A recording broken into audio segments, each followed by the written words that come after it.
our conservatory. I want to welcome you today. It's a very special event. We've been very honored this fall to have András Szalai here.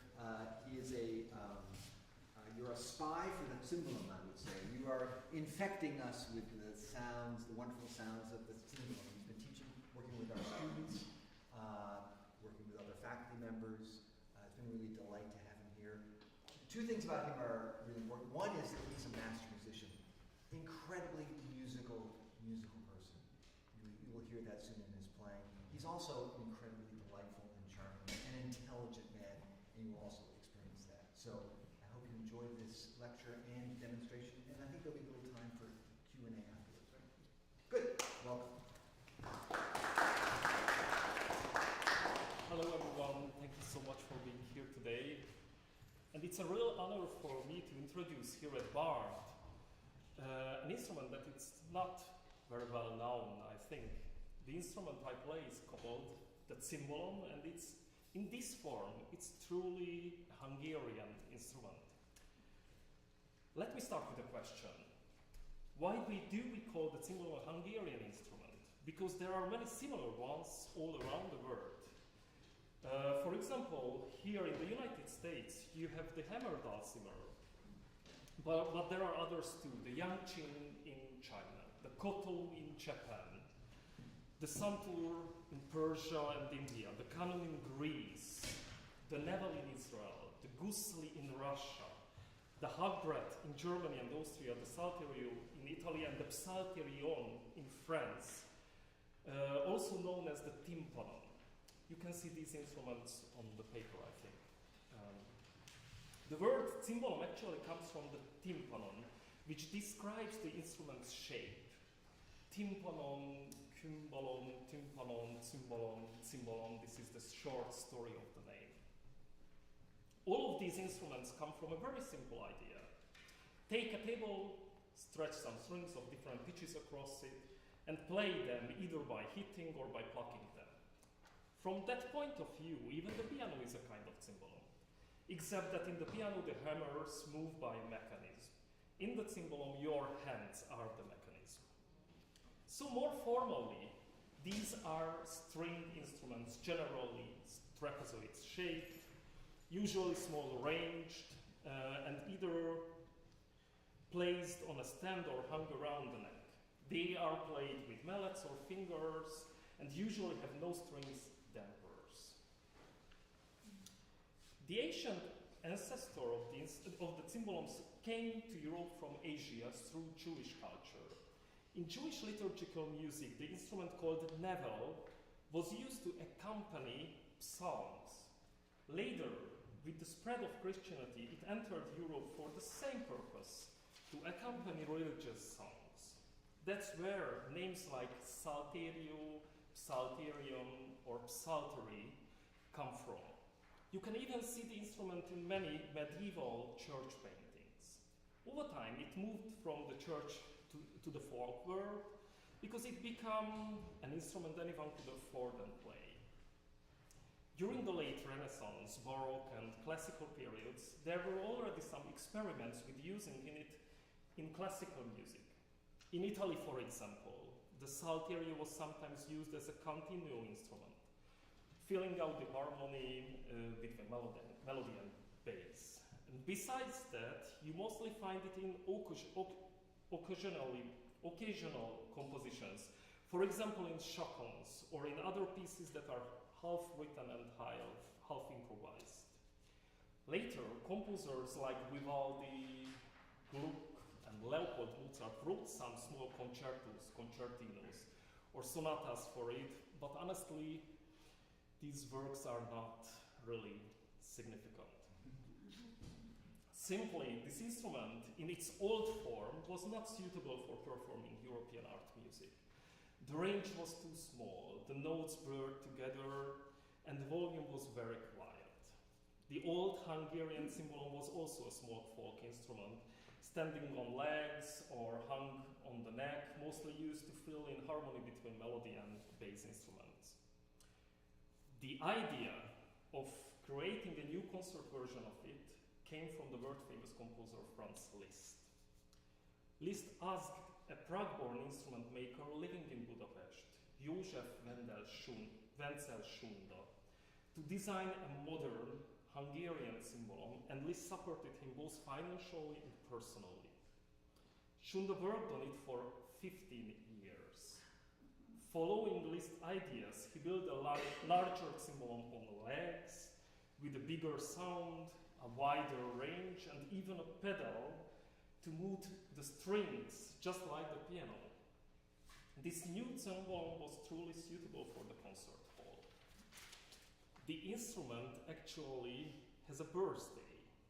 It was first presented on February 20, 1875, in the presence of Liszt and many famous Hungarian musicians. I think you can see it on the photo on the paper. Liszt is sitting near the cimbalom. By the way, my own birthday is the same. Not in the same year, of course. And the fun fact, Liszt founded the Academy of Music in Budapest in 1875, and the first work day was November 14th, so today the Liszt Academy in Budapest is 150 years old, and also the cimbalom. Liszt later thanked Sunda in a letter. "You have given to the cimbalom the same epoch-making achievement that Erard gave to the harp. You have rescued an ancient instrument from the neglect of the 1,000 years and given it the ability to appear in the salon, the concert hall, and even the orchestras. The Hungarian nation and Hungarian musical literature owe you eternal gratitude. I greet you in the name of Hungarian musical art." Liszt called it the Hungarian piano and worked hard to promote it. He brought it to royal courts, showed it at world exhibitions in Paris and London, where it won several prizes. But Liszt himself was often on the judging panel. He also introduced the instrument to several of his internationally famous friends, Wieniawski, Dalib, Saint-Saëns, or Anton Rubinstein. Later, Liszt asked one of his closest friends in Budapest, the composer and cellist Géza Allaga, to learn to play the cimbalom, write study pieces and etudes for it, and create a cimbalom school. Liszt's dream was that new cimbalom players could train seriously, just like pianists or violinists. The first piece I would like to play for you today is one of Géza Allaga's etude. It's a kind of pedagogical piece called Storm.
cimbalom became very popular all across the Austro-Hungarian Empire, in Hungary, Slovakia, Czech Republic, Ukraine and Romania.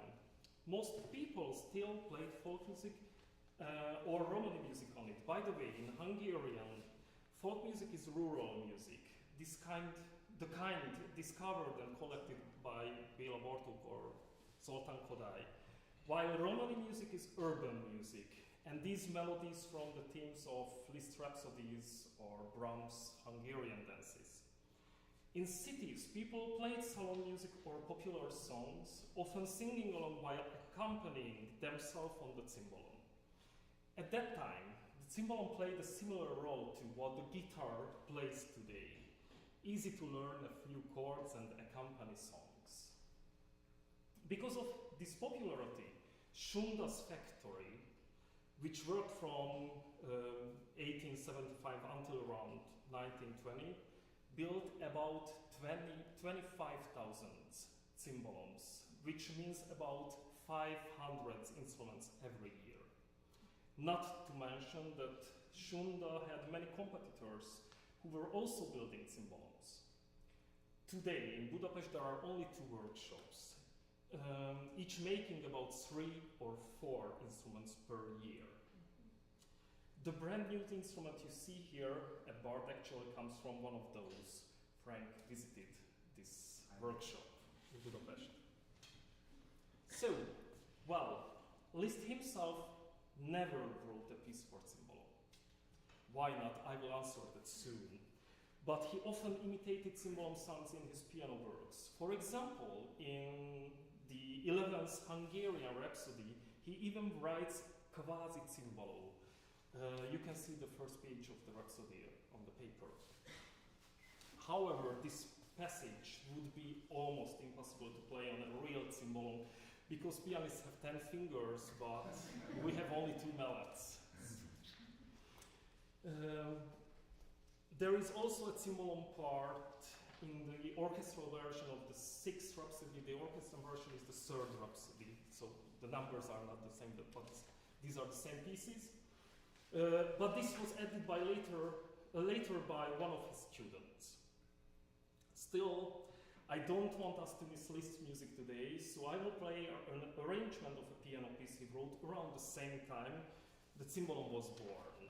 It's called Requiem, Vincenzo Bellini in Memoriam, which means meditation or reflection, something like that.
why didn't Liszt compose for the cimbalom? Probably because while you can easily develop an instrument, it's much harder to develop the performers. Even Liszt's friend Géza Alaba only started teaching cimbalom at the Liszt Academy in 1897, long after Liszt had died. And most of his students still wanted to play salon music, not classical music. Interestingly, the cimbalom's first real appearance in classical music didn't happen in Hungary, but in Switzerland, thanks to a meeting between the Hungarian cimbalom player Oladár Rácz and the Russian composer. Oladár Rácz described the meeting like this. In 1915, I was playing in a bar in Geneva. One evening, Ernest Ansermy, the famous conductor, appeared with a companion. They sat down in a corner. After a while, Ansermy called me over and asked if I could play a solo on the cimbalom. I said, "That is almost impossible, the noise is so loud." But Ansermy asked the director to create silence. I started to play a Serbian dance. In front of the cimbalom, a young man, Ansermy's companion, was jumping around. He wore a monocle, a red tie, a green vest, and very tight clothes. It was Stravinsky. He struggled to pull his shirt cuff out of his tight sleeve so he could write notes on it. I, being a bit arrogant young guy, looked him up and down and thought to myself, "What I'm playing now you will not be able to write down." And indeed, shortly afterwards, he stopped taking notes. That is how I met Stravinsky. Stravinsky wrote about the same moment in his autobiographies. At that time, a small string ensemble played in a Geneva restaurant, and among the instruments there was a cimbalom played excellently by a Hungarian musician, Oladár Rácz, who has since become a highly respected virtuoso. I fell in love with the cimbalom. Its simple full sound, the direct contact of the player with the strings using small sticks held between his fingers, and even its trapezoid shape. I wanted to have one for myself, and I asked Mr. Rácz to help me find one. He recommended an old Hungarian who sold me one of his instruments. I had it sent with great joy to Mors, and soon I learned to play it well enough that I could compose the cimbalom part in the small orchestra of the Fox. The Fox is a chamber opera. Stravinsky used the cimbalom in several works, though many of those remain unpublished. At that time, besides Oladár Rácz, there were almost no cimbalom players who could read music, especially not in Switzerland or France. In fact, most of his Russian language songs from the second half of the 1910s from that time were originally written for cimbalom. These manuscripts are now in New York, owned by the Stravinsky family, and I use them for part of my doctoral research. Next, I will play Stravinsky's own transcription of a piano piece for cimbalom, a parody of Eastern European salon music, which used to dominate the cimbalom's repertoire. It's called Waltz and Polka.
second part in the piano is this, really easy.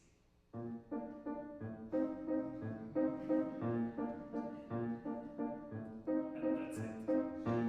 And in the polka, so nothing else.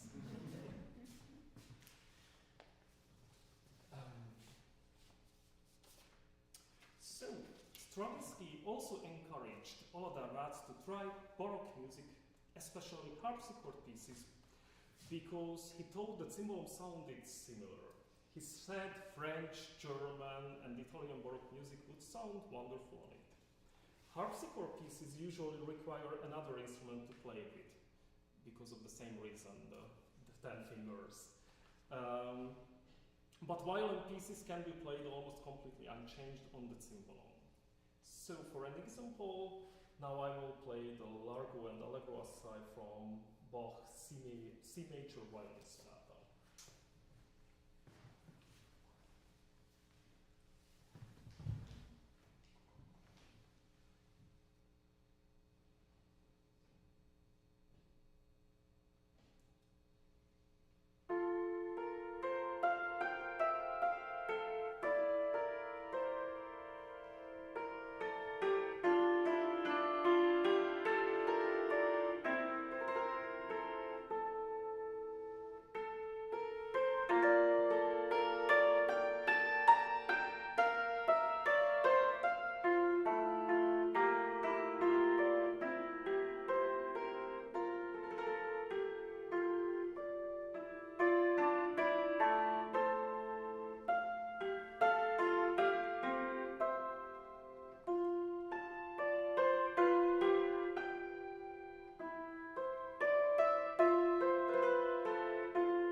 almost 25 years in Paris, Oloda Ratz returned to Hungary and continued his career there. He constantly developed his playing and his repertoire, and continually modified his Schunde-type instrument himself to achieve a more beautiful sound. He also experimented with new types of mallets, not only changing the striking surface, but also redesigning the handles. All of these changes were made so he could perform classical music in the most flexible and expressive way possible. Because of Oloda Ratz's influence, Béla Bartók and Zoltán Kodály also composed orchestral cimbalom parts. One of those, the Hungarian Suite, we will perform on November 24 with the Community Orchestra and Erika. Oloda Ratz began teaching at the Liszt Academy in 1938. But it wasn't easy. Many students still wanted to play salon music. Only in 1949 did students arrive who were open to his artistic vision. One of them was my father, József Szalai. He admired Ratz deeply and learned not only cimbalom playing but also French language and French humanist literature from him. My father graduated in 1958, the year Oloda Ratz died. And yes, my father was 55 years old when I was born, so that's the reason of these long terms. Shortly after graduating, my father met a young composer and pianist, György Kurtág, who, like Stravinsky, immediately fell in love with the cimbalom. Their meeting changed many things. Kurtág later said, "Never before and never since have I seen so deeply into the soul of an instrument." Over the past 60 years, Kurtág has written many solo, chamber, and orchestral works featuring the cimbalom. And he is still working today. His new opera, finished this summer, also includes cimbalom, and it will be premiered in Budapest in 2026 on his 100th birthday. Thanks to Kurtág, the cimbalom became known and loved by composers all over the world. Peter Eötvös, Pierre Boulez, Harrison Birtwistle, Peter Maxwell Davies, Henri Dutilleux, Louis Andriessen, and George Benjamin, among others. Oloda Ratz students continued his tradition, arranging early music and building a complete cimbalom school system from beginner to conservatory. New makers are still improving the instrument, although Zoltán Kodály once joked, "Don't develop the cimbalom too much, or it will end up becoming a piano." Today there are also some American cimbalom players. One of them, Chester Englander, who visited Bard a few years ago, started as a percussionist and became one of the great cimbalom masters. He has inspired John Adams, one of today's most performed contemporary composers, to use the cimbalom in nearly all of his orchestral pieces in the past 15 years. I often place Adams's works myself, and I love the fact that now there is an American-inspired cimbalom repertoire, which I can bring back and perform in Europe. So, I feel proud that such a small, special instrument like the cimbalom connects so many great names: Liszt, Stravinsky, Bartók, Kodály, Kurtág, and John Adams. Before I play the final piece, a work by György Kurtág, I would like to say that the best questions usually come when people can actually see and touch the instrument. So after the piece, if you are curious, please come closer and try it yourself. The piece is called Hommage à Ferenc Berényi, and it's like a musical dream realization, I think. So thank you so much for your attention.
able to hear András again November 24th, is that right? With the community orchestra playing a concerto, which is exciting. And then December 10th here with pianist Balázs Szalai, yes, Szalai, what yes. Balázs Szalai. I'm always afraid of pronouncing Hungarian names. No, it was perfect. And what's on that program? We play Liszt late works. So, for example, I will play again this piece what I played from Liszt today, but it will be just only Liszt works. Fantastic. And then also in the spring for the Kurtág Festival, March 27, 28, and 29. So you'll have many chances to hear András. I hope you come back many times. Finally, I'd like to get in a little trouble, because I know I will get in trouble for doing this. This instrument was only possible because of the generous support of Olivia Bitó, who's sitting in the back there. So if you have a chance, as you're leaving, you can thank her.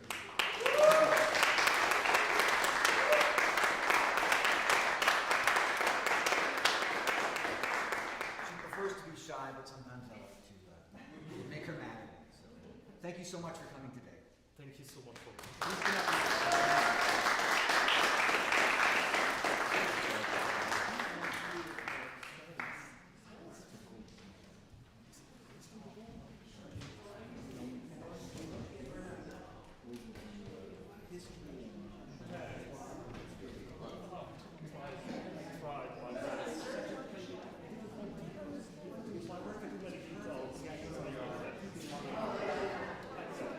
Thank you.